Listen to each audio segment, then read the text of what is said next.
पिछले क्लास में हम लोग डिस्कस किए हुए थे, इसका क्वेश्चन नंबर 7 तक ना कंप्लीट किए थे। 8 से हम लोग को कंप्लीट करना है, शुरुआत करना है। 8 तक हो गया था, 8 से बता देना है, 8 तक नहीं हुआ है, ठीक है। 8 से हम लोगों को क्या करना है, बताना है। चलिए शुरू करते हैं हम लोग। बोलता है लाभ की आशा ना करें तथा सभी संभावित हानियों के लिए प्रावधान करें, किससे संबंधित है? कौन सा ऐसा कॉन्सेप्ट है ये बताता है कि एक बिजनेसमैन को प्रॉफिट के लिए कोई प्रोविजन नहीं करना चाहिए, प्रोविजन लॉस के लिए करना चाहिए। हम लोग कभी भी प्रॉफिट के लिए प्रोविजन नहीं करते हैं, लॉस के लिए प्रोविजन करते हैं। जैसे provision for bad debts, provision for depreciation, ये सब प्रोविजन जो करते हैं वो लॉस के लिए करते हैं, प्रॉफिट के लिए नहीं करते हैं। इस कॉन्सेप्ट को क्या बोलते हैं? कौन सा कॉन्सेप्ट ये बात बताता है? तो ये बात बताता है कॉन्सेप्ट फर्स्ट, कंजर्वेटिज्म, परंपरागत, जिसको बोलते हैं रूढ़िवादी। रूढ़िवादी मतलब समझते हो, पुरानी परंपरा, पहले से चलते आ रहा है जमाने से, सदियों से, कि कभी भी इस दुनिया में कोई आदमी प्रॉफिट के लिए प्रोविजन नहीं करता है, लॉस के लिए प्रोविजन करता है, कभी भी। अच्छा आप छोड़ दीजिए, हर व्यक्ति के मुंह से क्या निकलता है, नेगेटिव या पॉजिटिव? नेगेटिव चीज निकलता है। अरे नेगेटिव निकलता है बाबू, हेलमेट ले लो गिर जाओगे। क्या है ये, पॉजिटिव कि नेगेटिव? नेगेटिव है। तो दुनिया में हमेशा नेगेटिव के लिए प्रोविजन किया जाता है कि रिस्क से बचना है। तो बिजनेस में भी हर व्यक्ति किससे बचना चाहता था? लॉस से बचना चाहता था, एंटीसिपेटेड लॉस से। आगे लिखा लेखांकन का आधार है, कितने बेस पर अकाउंटिंग होता है? दो, कैश बेसिस और एक्रुअल बेसिस। तो यहाँ कैश बेसिस एक्रुअल बेसिस किस में होगा? बोथ। तो इसका होगा 9 का क्या हो जाएगा? सी, बोथ। एक्रुअल बेसिस पर अकाउंटिंग होता है। आगे लिखा है कि which of the following will not be recorded in the books of accounts, इसमें से कौन है जिसको बुक्स ऑफ अकाउंट्स में नहीं लिखा जाना चाहिए? तो परचेज ऑफ गुड्स को तो लिखना चाहिए, पेमेंट ऑफ सैलरी को लिखना चाहिए, सैलरी टू स्टाफ को लिखना चाहिए, और ऑर्डर ऑफ सप्लाई गुड्स को नहीं लिखना चाहिए। तो डी ना होगा, ऑर्डर का नो एंट्री, ऑर्डर का नो एंट्री। बोलता है according to going concern concept, चालू व्यवसाय अवधारणा के अनुसार the business entity will be existence. बोलता है कि चालू व्यवसाय व्यापार की अवधारणा के अनुसार व्यवसायिक इकाई कब तक अस्तित्व में रहती है?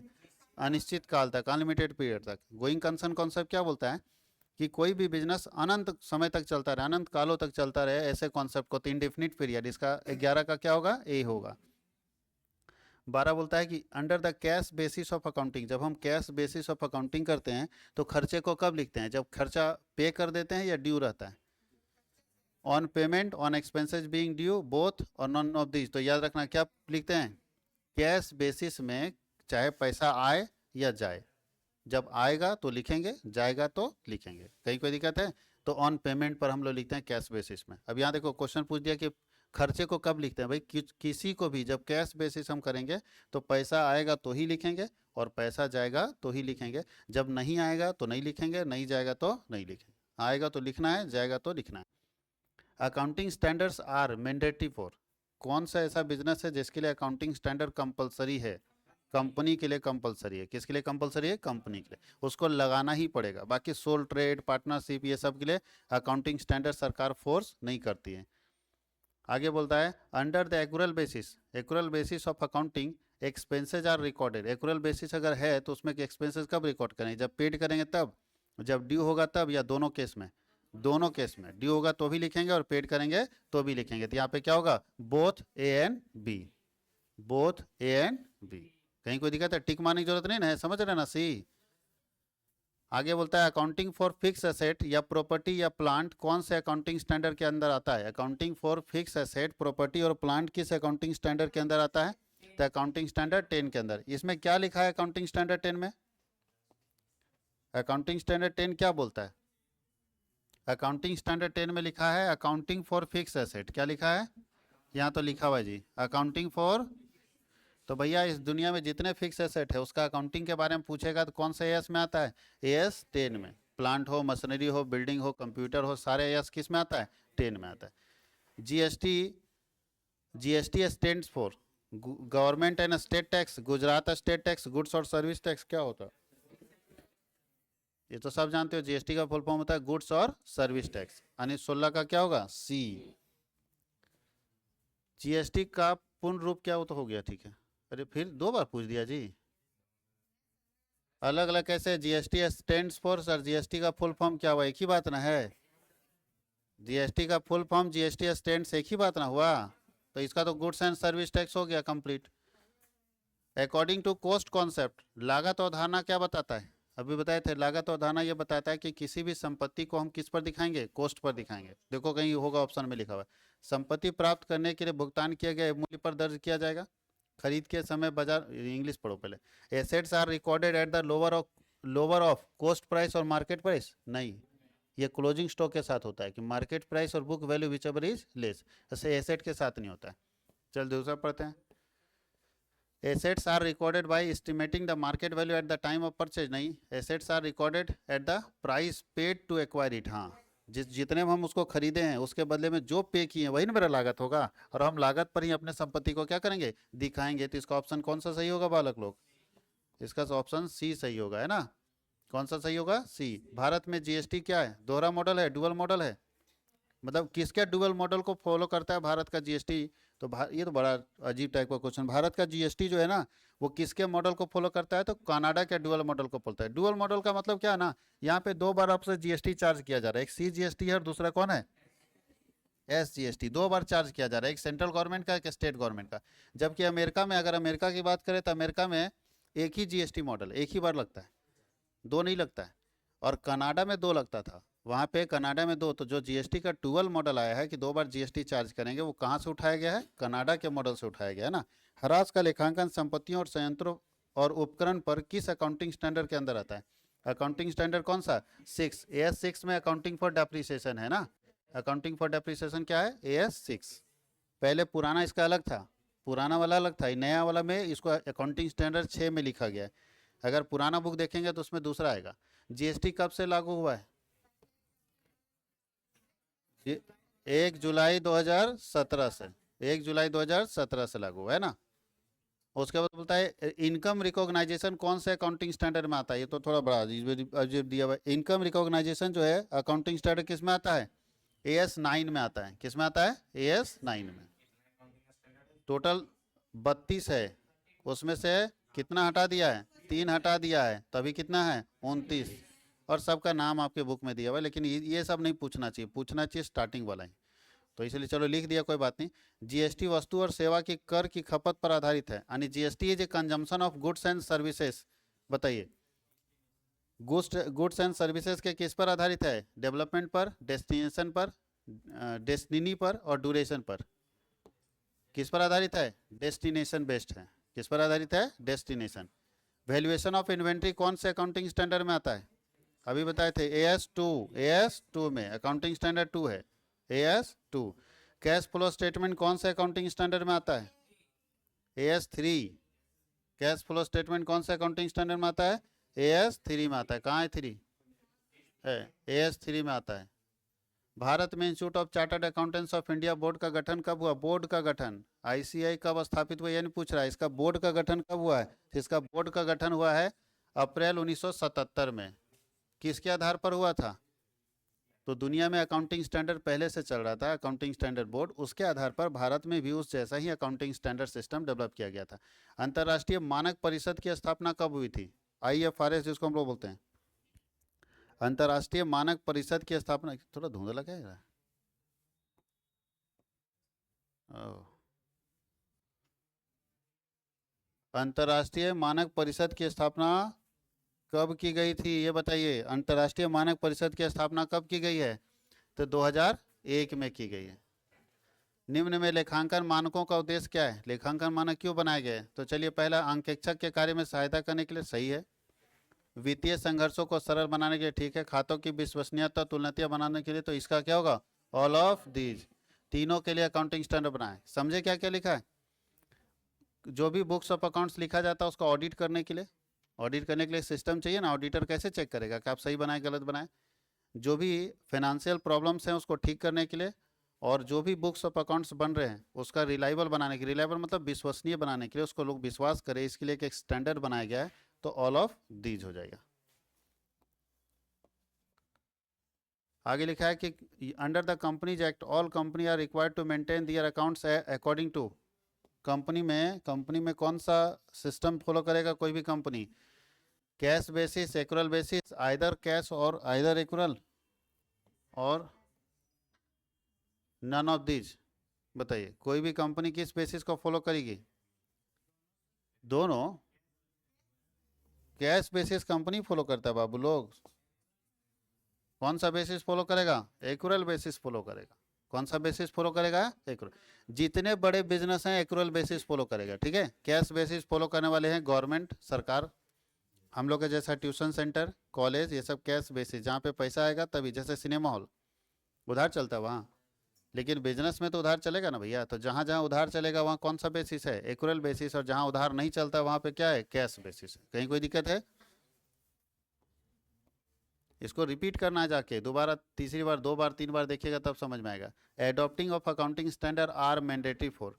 अकाउंटिंग स्टैंडर्ड लागू करना किसके लिए जरूरी है? अभी तो पढ़ चुके हैं। किसके लिए जरूरी है? कंपनी के लिए जरूरी है, अभी पढ़े ना। Income is measured on the basis of. Income किसके आधार पर मापा जाता है? तो पहला लिखा है मैचिंग कॉन्सेप्ट के आधार पर, मनी मेजरमेंट कॉन्सेप्ट के आधार पर, based on concept of going concern, और none of these. Money measurement के आधार पर कि मुद्रा के रूप में किसी को मापा जा सकता है। अकाउंटिंग प्रोसेस में कितने स्टेप होते हैं? Stages in accounting process. कौन कौन सा स्टेज आपको बताए थे? सबसे पहले क्या बताए थे? अकाउंटिंग स्टैंड प्रोसेस में सबसे पहले बताए थे रिकॉर्डिंग, जर्नल। उसके बाद क्या होता था? लेजर। उसके बाद क्या होता था? Trial balance. उसके बाद क्या होता था? फाइनेंशियल स्टेटमेंट होता था। कितने स्टेजेज हैं उसके? और एक ट्रांजैक्शन होता था ना। कितने स्टेजेज हम लोग इसको बोल सकते हैं? 5 स्टेज। इसको 5 स्टेजेज में बोल सकते हैं। वैसे ट्रांजैक्शन को अगर हम ना ले तो इसको 4 स्टेजेज में भी बोल सकते हैं। तो 4 ही ठीक रहेगा। ट्रांजैक्शन तो कोई अकाउंटिंग प्रोसेस का पार्ट नहीं है। लेन देन तो अलग बात है ना। अकाउंटिंग कब शुरू करते हैं आप? लेन देन के बाद या लेन देन के पहले? लेन देन के बाद से। तो 4 प्रोसेस कौन कौन सा है? जर्नल, लेजर, ट्रायल और फाइनल अकाउंट। बोलता है the system of recording transaction based on dual aspect concept. ऐसा सिस्टम कौन सा है जिसमें 2 पक्षों का लेखा किया जाता है? कौन सा सिस्टम उसको बोलते हैं? डबल अकाउंटिंग सिस्टम लिख दिया, यही होगा। क्योंकि कैश सिस्टम होगा नहीं, सिंगल सिस्टम होगा नहीं, नन ऑफ दिस नहीं होगा। डबल अकाउंटिंग सिस्टम ये बताता है कि किसी भी ट्रांजैक्शन के 2 एस्पेक्ट होते हैं और हम दोनों एस्पेक्ट को रिकॉर्ड करते हैं। कहीं कोई दिक्कत है? भारत में लेखांकन मानक कौन जारी करता है? भारत में लेखांकन मानक कौन जारी करता है? तो चलिए यहाँ पे देख लीजिए, यहाँ पे लिखा हुआ है इंग्लिश में। भारत में अकाउंटिंग स्टैंडर्ड कौन जारी करता है? तो भारत में अकाउंटिंग स्टैंडर्ड जारी करने वाली संस्था का नाम क्या है? नीति आयोग नहीं, सेबी नहीं, ये ICAI ये जारी करता है। Institute of chartered accountants of India. Full form है ICAI का। पूछ देता है कि ICAI का फुल फॉर्म क्या है? Cash basis of accounting is adopted by. Cash basis इसमें से कौन एडॉप्ट करता है? तो नन ऑफ दिस तो होगा नहीं। Profit making organisation, non profit making organisation, और बोथ A एंड B। नहीं, ठीक से सोचो। प्रॉफिट मोटिव ऑर्गेनाइजेशन नहीं होता जो दोनों में लगना चाहिए, या प्रॉफिट में या नॉन प्रॉफिट में? दोनों में लगना चाहिए। क्या? हाँ लगना चाहिए दोनों में, बोथ। GST ने कितने उपकरों को प्रतिस्थापित किया है? GST बोलता है how many cases did GST replace. GST कितने टैक्स को रिप्लेस किया है? ये तो बड़ा इंटरेस्टिंग चीज़ है। GST कितने टैक्स को रिप्लेस किया है?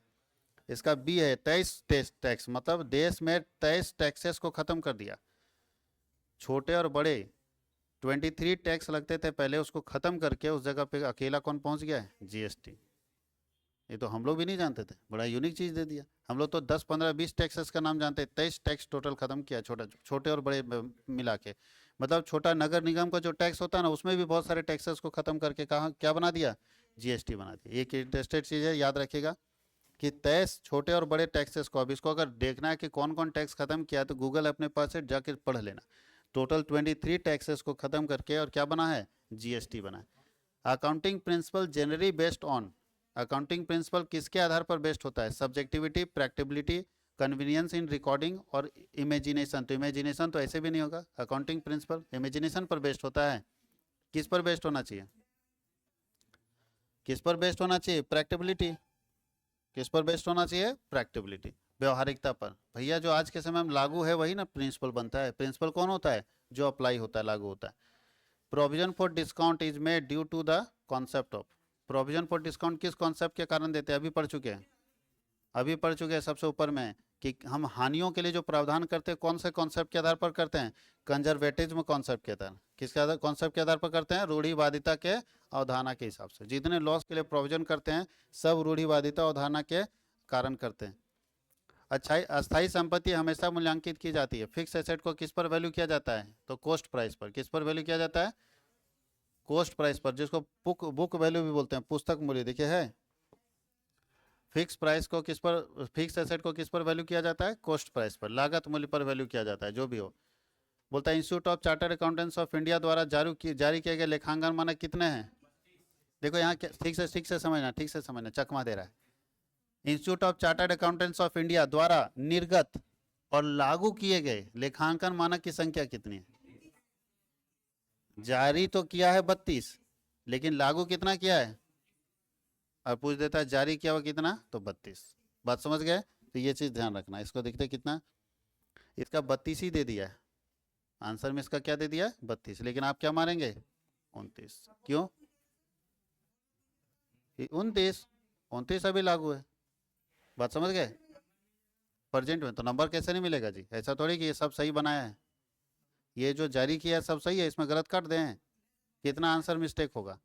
तो ऐसा नहीं है, ठीक है। ये बहुत पहले जारी करता है, कुछ कुछ लोग ऐसे आउटडेटेड होते हैं कि प्रेजेंट टाइम का चीज़ डालते ही नहीं, तो उसके कारण इसमें कुछ कमियां हैं। लेकिन जब भी पूछेगा तो कितना मानना है? 29। लेकिन अगर पूछता है कि ये लागू नहीं पूछता, बोलता है कितना जारी किया गया, तब कितना जारी किया गया? 32। याद रहेगा। लेखांकन प्रक्रिया का पहला कदम क्या है? अकाउंटिंग प्रोसेस का पहला स्टेप क्या है? सबसे पहले क्या बनाते हैं? जर्नल। सबसे पहले क्या बनाते हैं? जर्नल। देखो यहाँ लिखा है जर्नल, है ना, ओरिजिनल एंट्री जर्नल। जीएसटी में कितने राज्य स्तरीय इनडायरेक्ट टैक्सेस को हटाया गया है? मतलब कितने इनडायरेक्ट टैक्स जो राज्य स्तर पर लगते थे उसको जीएसटी ने हटा दिया है। जीएसटी कितने सारे इनडायरेक्ट टैक्सेस को हटा दिया, बताओ? तो जीएसटी इनडायरेक्ट टैक्सेस हटा दिया 7 इनडायरेक्ट टैक्सेस जो राज्य सरकार द्वारा लगाए जाते थे उसको जीएसटी क्या किया है? हटा दिया।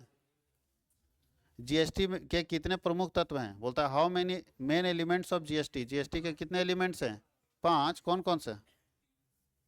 जीएसटी के कितने एलिमेंट हैं? 3। 5 कौन कौन सा? सी, एस और आई। राज्य कर जिन्हें जीएसटी में समाहित किया गया है, देख लो इसमें से कौन सा स्टेट टैक्स है जिसको जीएसटी में शामिल किया गया है? तो जीएसटी में शामिल स्टेट टैक्स में कौन कौन है? वैट को जीएसटी में डाला गया है ना। परचेज टैक्स, लग्जरी टैक्स, तो क्या होगा? All of this. ये वैट का मतलब सेल्स टैक्स होता था, वैल्यू एडेड टैक्स। वैट को हम लोग बोलते हैं वैल्यू एडेड टैक्स। इसी को दूसरे लैंग्वेज में हम लोग सेल्स टैक्स बोलते हैं। पहले जीएसटी नहीं लगता था तो सामान बिकने पर क्या लगता था? सेल्स टैक्स, और उसी का नाम अब बदल के क्या कर दिया गया? जीएसटी। आगे लिखा है the benefit of accounting standard are. Accounting standard का बेनिफिट क्या है? क्या फायदा अकाउंटिंग स्टैंडर्ड का है? तो सबसे पहला लिखा है consistency of financial statement to improve the reliability and authenticity of financial statement both of the above और नॉन ऑफ द एबव। अगर अकाउंटिंग स्टैंडर्ड बनेगा तो ये दोनों ठीक है, तो इसका मतलब क्या होगा? Both of the above. Double entry system का जन्म कहाँ पे हुआ है? इटली में हुआ है, सब जानते हो। कब हुआ है? 1494 में।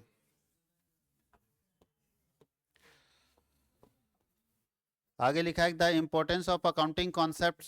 अकाउंटिंग कॉन्सेप्ट का इंपॉर्टेंट किसके लिए है? बोलता है लेखांकन सिद्धांतों का महत्व किसके लिए? इन्वेस्टर के लिए, अकाउंटेंट के लिए, ऑडिटर के लिए, ऑल ऑफ दीज।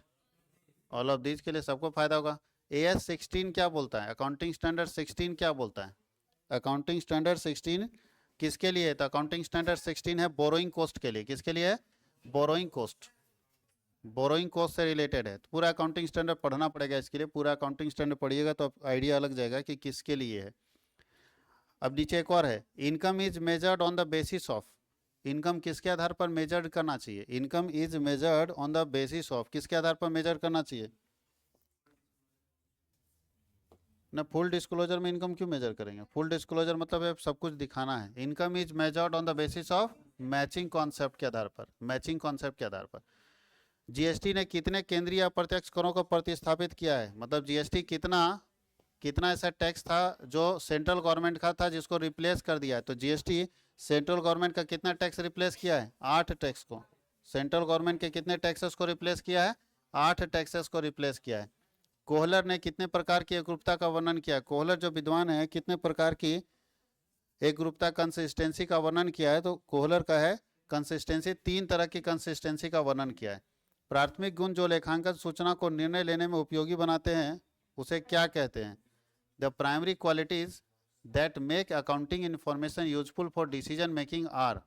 अगर किसी भी अकाउंटिंग स्टैंडर्ड अकाउंटिंग इंफॉर्मेशन को डिसीजन लेने के लिए हेल्पफुल बनाते हैं तो वो क्या कहलाते हैं? रिलीवेंस एंड फ्री रेंज बाइस, रिलायबिलिटी एंड कंपेरेबिलिटी और कंपेरेबिलिटी एंड कंसिस्टेंसी। तो जो डिसीजन लेने के लिए यूजफुल बनाते हैं वो है reliability and comparability. Accounting standards are useful for, फिर 2 बार दे दिया, ऑल ऑफ देम, इसके लिए भी जरूरी, इसके लिए जो इसके लिए सबके लिए जरूरी। Accounting standard ensure financial statement to be consistency, reliability, credibility, all of these. GST ने कितने इनडायरेक्ट टैक्सेस को रिप्लेस किया है? कितने तरह के इनडायरेक्ट टैक्सेस को जीएसटी रिप्लेस किया है? अभी देखो यहाँ पे थोड़ा फिर मिस्टेक दिया है, पिछले वाले में 23 दिया था, इसमें क्या लिख दिया है? जीएसटी कितने इनडायरेक्ट टैक्सेस को रिप्लेस कर दिया है? तो इसमें लिख दिया 17 इनडायरेक्ट टैक्स को रिप्लेस कर दिया। अब यहाँ एक बार ध्यान रखना आपको, इसको हम लोग कन्फर्म होकर एक बार आपको बता देंगे टोटल इनडायरेक्ट टैक्सेस कितने रिप्लेस किए गए हैं। यहाँ पे लिखा है कि इनडायरेक्ट टैक्सेस कितने रिप्लेस किए गए हैं, और वहाँ भी पूछा था इनडायरेक्ट टैक्सेस कितने रिप्लेस किए गए, वहाँ 23 लिख दिया और यहाँ कितना लिखा है? 17। इसको श्योर कर देंगे हम लोग, कंफर्म कर देंगे, ठीक है। इसको देखना पड़ेगा, गिनती करने वाला चीज़ है, सारे टैक्स को गिनना पड़ेगा जो हम लोग अभी तक गिने नहीं, ध्यान नहीं रहता है, कभी जरूरत नहीं पड़ा, नहीं गिना। Accrual basis of accounting is also called, accrual basis of accounting को हम लोग और क्या बोलते हैं?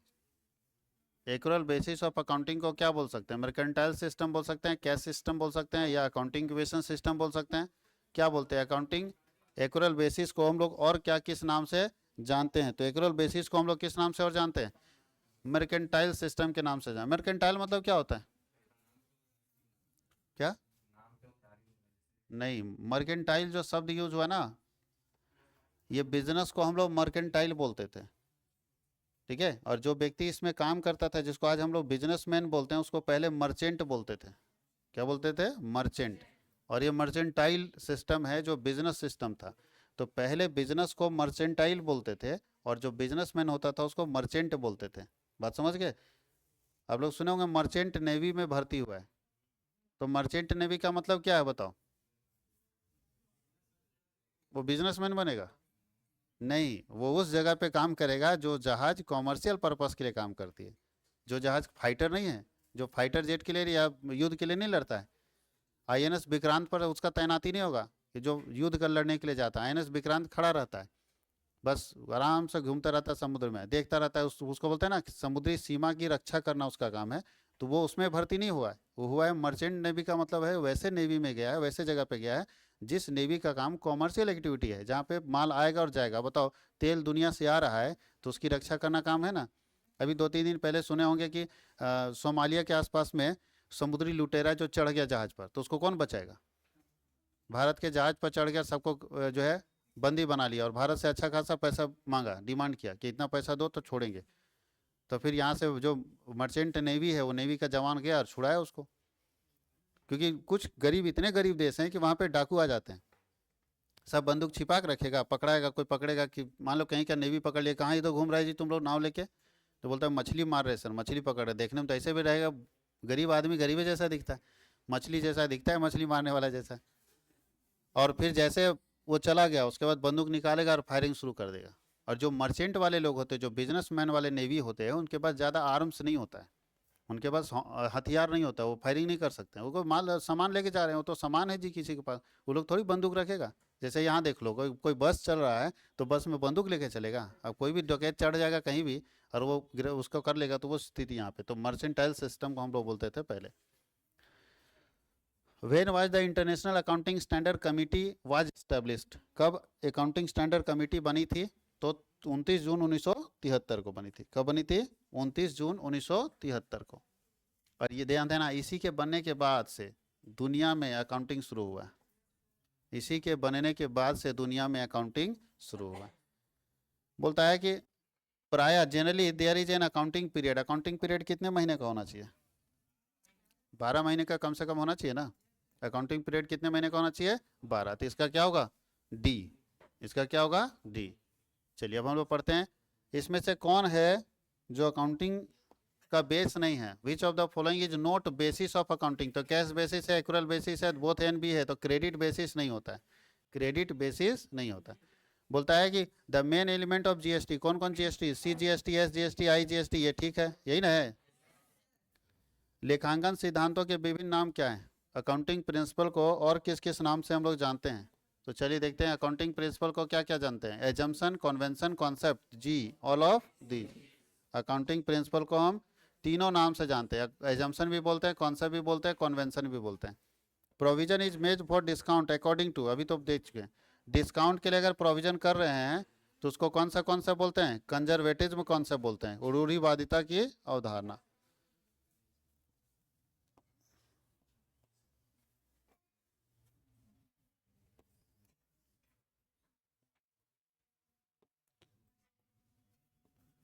आईएएससी का मुख्यालय कहाँ है? बताओ कहाँ होना चाहिए? आईएएससी का मुख्यालय कहाँ है? 63 का बताओ क्या होगा? अमेरिका में होना चाहिए, बिल्कुल गलत है, लंदन में है। अच्छा, आईएएससी का फुल फॉर्म क्या हुआ? हाँ, इंटरनेशनल अकाउंटिंग स्टैंडर्ड कमेटी, यही है जिसने दुनिया को अकाउंटिंग दिया। पूरा अकाउंटिंग देने वाला काम यही। फिर मैं बता दूं कि भारत चूंकि ऐसा देश है जो बिजनेस के मामले में बहुत पीछे है। भारत से बहुत सारे ऐसे देश हैं जो बिजनेस के मामले में बहुत आगे हैं। तो वो दुनिया के देश आगे है, लीडर है वो लोग जब कुछ बनाता है, भारत देखता है कि इससे हम भारत को भी फायदा होगा, तो फिर भारत बनाना शुरू करता है। तो 1973 में सबसे पहले बड़े बड़े देश जो बिजनेस देश हैं, खास करके यूरोपियन कंट्री जो हैं, वो बिजनेस में मास्टर है पहले से, तो वो लोग मिलके एक इंस्टीट्यूशन बनाया जिसका नाम था आईएएससी, जिसका हेड क्वार्टर कहाँ रखा? लंदन में। कोई दिक्कत है? और इसके बाद दुनिया के बहुत सारे देशों को लगने लगा यार वो बिजनेस कर रहा है, सिस्टम बनाया, हम भी उसके साथ जुड़ेंगे, और धीरे धीरे वो इस सिस्टम के साथ जुड़ना शुरू हो गया। तो हमारे देश में भी हमारे यहाँ अपना आईसीएआई स्थापित हुआ। आयकर अधिनियम के अनुसार लेखांकन अवधि कौन है? 1 अप्रैल से 31 मार्च। भारत जीएसटी लागू करने वाला कौन सा देश है? लगभग 160 के ऊपर ही होगा सब ना। 100, देखो भारत जीएसटी लागू करने वाला कौन सा देश है? 161वां देश है। मतलब हमसे 160 देश पहले लागू कर चुके थे, और हम लोग ऐसा उपलब्धि मनाने लगता है पहले नंबर में लागू कर दिए। 160 देश पहले लागू कर चुका है। मालूम है फ्रांस पहला देश था? नहीं दिया है। फ्रांस पहला देश था जिसने आज से 80 साल पहले लागू किया था। तो इसलिए बोलते हैं यूरोपियन कंट्री बिजनेस के मामले में हमसे बहुत आगे, 70-80 साल पहले लागू कर दिया। अब सोचो, और हम लोग आज लागू किए 2017 में, और खुशियां मना रहे हैं कि हम लोग बहुत बड़ा उपलब्धि हासिल कर लिए। सच में उपलब्धि है, जब हम लोग इतने बैकवर्ड हैं सिस्टम में और आज लागू हो भी गया। जैसे हमारे यहाँ संविधान लगा था 1950 में, 50 में ना, 1950 में संविधान लगा। नेपाल का संविधान आज से 8 साल पहले लगा है, 2015, 16, 17 में लगा है। तो सोचो, आज़ाद साथ में हुए थे, उसका संविधान 2015 या 16 के आसपास में लगा, 6-7 साल हुआ है लागू हुए। किसी किसी देश में तो हमसे बहुत पीछे लगा, बांग्लादेश में तो बहुत पीछे, हालांकि बांग्लादेश आज़ादी बाद में हुआ है, वो बांग्लादेश था ही नहीं, वो तो पूर्वी, इधर पूर्वी पाकिस्तान था। तो पूर्वी पाकिस्तान बाद में आज़ाद हुआ 1971 में, तो उसके बाद इसका अपना संविधान बना है। तो बहुत सारे देश हैं। अच्छा, कौन पूछ देता है कि कौन सा देश ऐसा है जिसका अभी तक संविधान लिखित नहीं है? तो वही लंदन है। कहाँ गया? हाँ, इंग्लैंड, जो हम लोग पर राज किया, अपने लिखित संविधान ही नहीं है, उसका संविधान लिखा हुआ है ही नहीं है। हम लोग के यहाँ लिखित है, दिखा सकते हैं कि यही है। आज से 400 साल बाद भी हम लोग का संविधान वैसे ही जिंदा रहेगा, मेरे 4-5 पीढ़ी के बाद भी वही संविधान वही ना रहेगा जी। लेकिन लंदन का संविधान लिखा हुआ नहीं है, याद रखिएगा, ये एक अलग अजूबा चीज़ है। In case of inter state transaction, दो राज्यों के बीच में अगर ट्रांजेक्शन होता है तो कौन सा जीएसटी उसमें चार्ज होगा? अंतर्राष्ट्रीय लेन देन के दशा में कौन सा जीएसटी लगता है? आईजीएसटी। किसी को कोई दिक्कत है? और सेम राज्य रहता है तो 2 लगता। अब अकाउंटिंग स्टैंडर्ड 13 में क्या लिखा है? अकाउंटिंग स्टैंडर्ड 13 किससे रिलेटेड है बताओ? अकाउंटिंग स्टैंडर्ड 13 किससे रिलेटेड है? ये तो तुम लोग सब उड़ा देगा। अकाउंटिंग फॉर इन्वेस्टमेंट से रिलेटेड। किससे रिलेटेड है? अकाउंटिंग फॉर इन्वेस्टमेंट से। एएसबी का फुल फॉर्म क्या है? Accounting standard board. कहाँ है अकाउंटिंग स्टैंडर्ड बोर्ड? है पहला नंबर, तो 68 का क्या है? ए। दोहरा लेखा प्रणाली का आविष्कार कब हुआ? ये सब बताने की जरूरत है। 1494। जीएसटी में कौन सा टैक्स इसमें है? कौन वाला है? ये तो होगा नहीं, ये है 5, 12, 18, 28। अच्छा 0% नहीं लिखा है, चूंकि 0% परसेंट ही नहीं है, 0% कोई संख्या नहीं है इसे, लेकिन लिख देता तो भी कोई दिक्कत है, नहीं लिखा तो भी कोई दिक्कत नहीं। लेकिन मेरा डर तो यही ना है जीएसटी का, यही हम लोग का 70 क्वेश्चन ही था। ये हम लोग चैप्टर 2 क्या किए, कंप्लीट। अब इसका very short answer type question है, तो थोड़ा सा समय है तो इसको भी हम लोग क्या कर लेते हैं, निपट लेते हैं, आसानी से हम लोग कंप्लीट कर लेंगे।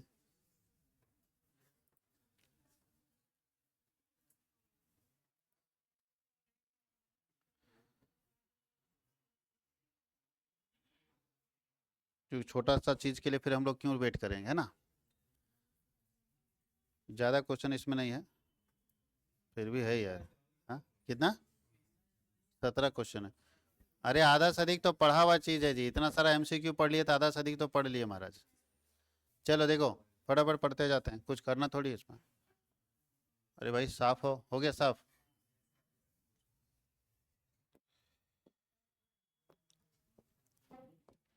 जितना रिपीट हो रहा है ना, इसको अगर दोबारा आप रिपीट करके पढ़ेंगे तो आपको फायदा होगा, इसलिए पढ़िए। अकाउंटिंग के कितने बेस हैं?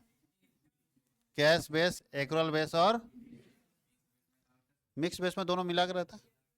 लेकिन ऐसा भारत में भी बहुत कम बिजनेस में लागू होता है। अभी तक जो लागू होने वाला कौन कौन सा है? बोलता है कि लेखांकन प्रक्रिया में कितने चरण शामिल होते हैं, तो लेखांकन प्रक्रिया में चरण जो शामिल होते हैं उसमें 2 का नाम लिखना है। तो पहला होता है आइडेंटिफिकेशन ऑफ फिनेंशियल ट्रांजैक्शन, फिर होता है रिकॉर्डिंग, और उसके बाद होता है क्लासिफिकेशन, फिर क्या होता है समराइजिंग। याद है ना सब? चलो, व्हाट इज अकाउंटिंग स्टैंडर्ड? तो अकाउंटिंग स्टैंडर्ड एक पॉलिसी डॉक्यूमेंट्स है, जो पहले भी बता चुके हैं, पिछले क्लास में इंट्रोडक्शन में बता चुके हैं। पॉलिसी डॉक्यूमेंट्स में जिसमें अकाउंटिंग का रूल्स, अकाउंटिंग का प्रिंसिपल्स, अकाउंटिंग पॉलिसी सब लिखी होती है, और जिसको हर कंपनी क्या करता है, फॉलो करता है। बोलता है कि at what price closing stock is valued, closing stock का वैल्यूएशन होता है बुक वैल्यू और market value whichever is less, book value और market value whichever is less, मतलब पुस्तक मूल्य और बाजार मूल्य दोनों में जो कम होगा, देखो यहाँ लिख दिया which ever is less. Accounting process क्या है पूछ रहा है, अकाउंटिंग प्रोसेस क्या है, व्हाट इज अकाउंटिंग प्रोसेस? सब जानते हैं अकाउंटिंग प्रोसेस का मतलब है वो सिस्टम जिसके जरिए हम पूरा अकाउंटिंग का काम क्या करते हैं, कंप्लीट करते हैं। बोलता है कि when was the Indian accounting standard board established, Indian accounting standard board कब स्थापित हुआ था? 1977 में।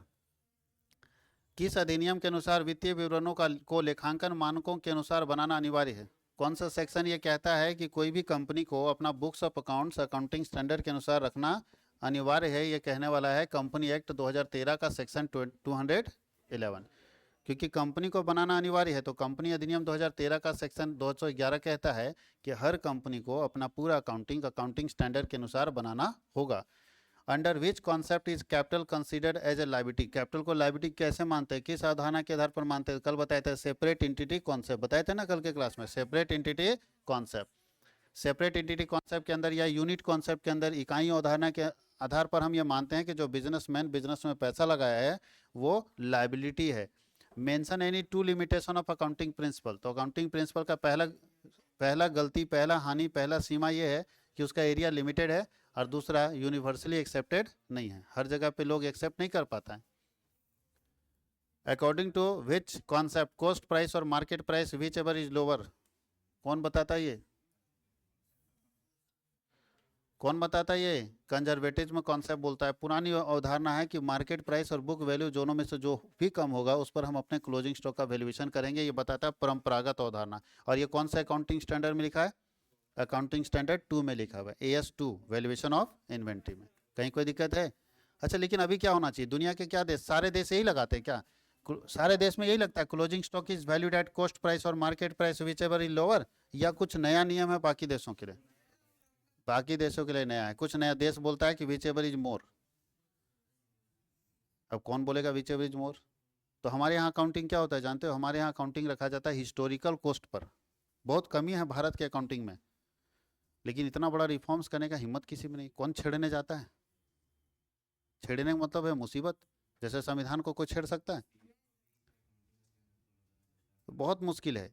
दिक्कत क्या है, कमी क्या है, वो थोड़ा सा बता देते हैं, ठीक है, समझोगे अच्छे से। हमारे यहाँ आज भी पुराना सिस्टम चलता है, हम लोग हिस्टोरिकल कॉस्टिंग पर चलते हैं। अमेरिका क्या किया जानते हो, हिस्टोरिकल कॉस्टिंग छोड़ दिया और वो इन्फ्लेशन कॉस्टिंग में आ गया। मतलब आज का जो कीमत है उस पर लिखेगा। सोचिए आज से 1 साल पहले अगर कोई प्रॉपर्टी खरीदा गया है, एक मान लो 3 अप्रैल को खरीदा गया, तो 3 अप्रैल को 5 लाख में प्रॉपर्टी खरीदे, 1 साल बाद खाता बनाते हैं, 3 अप्रैल से 1 साल बाद 31 मार्च को खाता बन रहा है, तो क्या 31 मार्च को जो 3 अप्रैल को प्रॉपर्टी खरीदे थे 5 लाख का, वो 31 मार्च को अब कितने का दिखाते हैं, कम का दिखाएंगे। 5 लाख का खरीदे तो 5 लाख ना दिखाएंगे बैलेंस शीट में, हम लोग तो 5 लाख दिखाए, लेकिन क्या लगता है उस प्रॉपर्टी का साल भर में कीमत नहीं बढ़ा। तो आप गलत दिखा रहे हो, सही दिखा रहे हो, गलत दिखा रहे हो। इन्फ्लेशन अकाउंटिंग आप नहीं करो, अमेरिका बोलते गलत, इन्फ्लेशन अकाउंटिंग करो। तो वो इन्फ्लेशन अकाउंटिंग में आ गया, हम लोग अभी भी नहीं पहुंच पाए, अभी भी हम लोग पुराने अकाउंटिंग सिस्टम है। तो बहुत कमियां, खैर उसमें चाहेंगे तब जब आप नॉलेज रखोगे, ज्ञान रखोगे, तब उस पर डिस्कस करने में मजा आएगा, आपको पता चलेगा हाँ ये कमी है। अभी तो पता नहीं चल रहा है कमी क्या है, अच्छा ही क्या है। Which accounting concept does the accrual basis of accounting follow, कौन सा अकाउंटिंग कॉन्सेप्ट है जो पुराने एक्रुअल बेस को फॉलो करता है। तो मैचिंग कॉन्सेप्ट अभी हम लोग पढ़ चुके थे ना। अकाउंटिंग पीरियड क्या है, अकाउंटिंग पीरियड क्या हो सकता है, क्वार्टरली हो सकता है, हाफ ईयरली हो सकता है, और एनुअली। जनरली क्या होता है, एनुअली होता है। According to which concept every transaction had 2 aspect. तो double entry system dual aspect concept बोलते हैं। तो ड्यूअल एस्पेक्ट कॉन्सेप्ट क्या करता है कि हर ट्रांजेक्शन के कितने एस्पेक्ट होते हैं, 2, एक को डेबिट करेंगे और दूसरे को क्या करेंगे, क्रेडिट करेंगे। How many type of uniformity have been described by Kohler, Kohler कितने तरह का यूनिफॉर्मिटी डेवलप किया है, तो 3, वर्टिकल हो गया, हॉरिजेंटल हो गया और थर्ड पार्टी हो गया। किस लेखांकन मानक के अनुसार आय पर कर लगाए जाते हैं, तो अकाउंटिंग स्टैंडर्ड 22 के अनुसार कर लगाए जाते हैं। बोलता है द बेसिक अकाउंटिंग इक्वेशन क्या होता है, कोई भी जानता है, एसेट बराबर कैपिटल प्लस लायबिलिटी, ये ना बेसिक अकाउंटिंग स्टैंडर्ड है। और लास्ट है कि what are the objectives of accounting standard. तो अकाउंटिंग स्टैंडर्ड का ऑब्जेक्टिव है कि पूरे देश में जितनी कंपनियां या जितने बिजनेस अपने यहाँ अकाउंटिंग कर रहे हैं, उनके अकाउंटिंग में यूनिफॉर्मिलिटी होनी चाहिए, सिमिलैरिटी होनी चाहिए, समानता होनी चाहिए, ताकि किसी के भी अकाउंटिंग के किए गए रिकॉर्डिंग या प्रॉफिट एंड लॉस जो निकलता है उस पर लोग विश्वास कर सके। इसलिए सारे पूरे देश में सबका अकाउंटिंग स्टैंडर्ड एक जैसा होना चाहिए। तो आज हम लोग यूनिट 2 या चैप्टर 2 कंप्लीट कर लिए। अगले क्लास में हम लोग चैप्टर 3 में इंटर करेंगे।